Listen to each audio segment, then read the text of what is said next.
Stock Picker Wednesday, you want an idea to chew on? I'm telling you, it's staring you right in the face here. And I do like this because this is the typical buy in the middle of February, sell the middle of May, made money 9 years, right? This is in the ag business. I think you could probably make a commodity play out of this.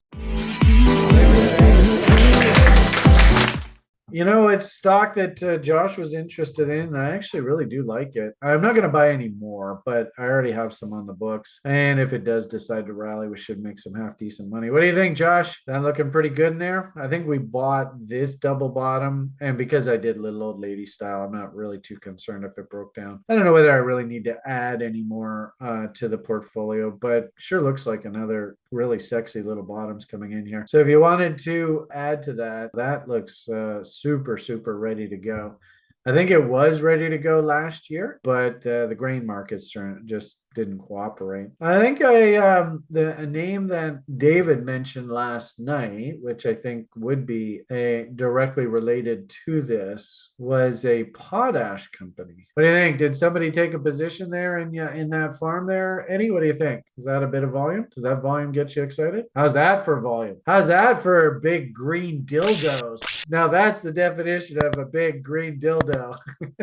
So anyway, clearly somebody stepped up in size there. Wow. How many shares was that? 121 million shares. Fuck me. How the hell does that even happen? 120. That who that is? That's Josh and his family over there in the UK. They probably sold one of their Swiss chalets and said, "Oh, you know what? Let's go and Josh, he's got a fun little idea. Let's go and take a position." What do you think, Josh? Was that you? Was that you and your family? Anyway, so keep your eyes peeled. Stock Picker Wednesday, you want an idea to chew on? I'm telling you, it's staring you right in the face here. And I do like this because this is the typical buy in the middle of February, sell the middle of May, made money 9 years, right? This is in the ag business. I think you could probably make a commodity play out of this. Interesting too. Notice how 200 SMA on the weekly chart lines up with the foggy boggy level nicely there, right? Oh, that's kind of cool. Yeah, volume speaks nice. Adam's getting in on the one-liners too. Volume speaks something. So that's kind of cool. Josh is spitting out ideas at us. Let's see. What else does he want? Real. I'm not sure what this is. The real matters. The real. That's the one he likes. All right, let's see what you got here. That's trying to turn. It looks to me like you're getting good at this, Joshy. Good to see. That actually pleases me. But this is exactly what you should be looking for. That's solid work, dude. Who is Joshy, the man? Coming up with the names here. Hot dang. I don't know whether we want to look at where are we here? Add. There we are. Add, and we'll put that in there. That's probably like a monthly W, but we'll say weekly W's for the win. I actually might have to go buy some stock here, you bastard. You're going to get me off my fat ass doing stuff. Here's another one. This one was also you too, wasn't it? Yeah. Joshy for idea again. Weekly W's for the win. This will be interesting because I'd even just go buy one share just to see what this actually looks like over time. So I think we're probably going to have to go up and fill in that gap, which of course lines up with the moving average nicely. And what do you think the odds are? 2.618 lines up in there as well. I bet you're probably pretty good. Survey says, boom. Oh, 4669, all the way up there.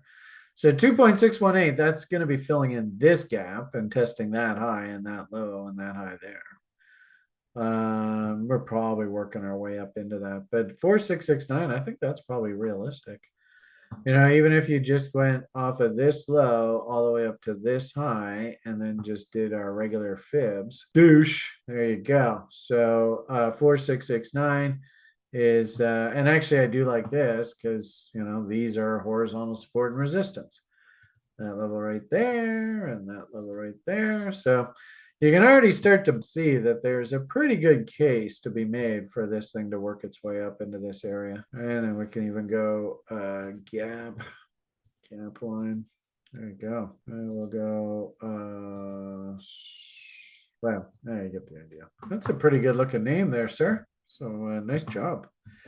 I'll post this in the secret options formula room, and maybe the boys will even come up with some spread trade ideas. So there's that one, and then there's that one.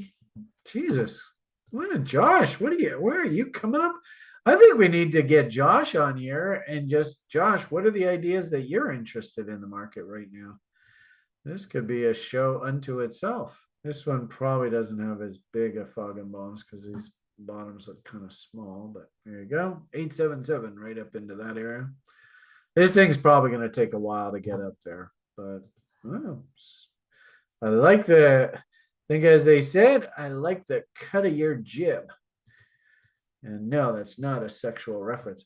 Interesting, 4669 lines up perfectly with that moving average. Very interesting levels. And we'll post both of those and we'll say, all right, you spread traders.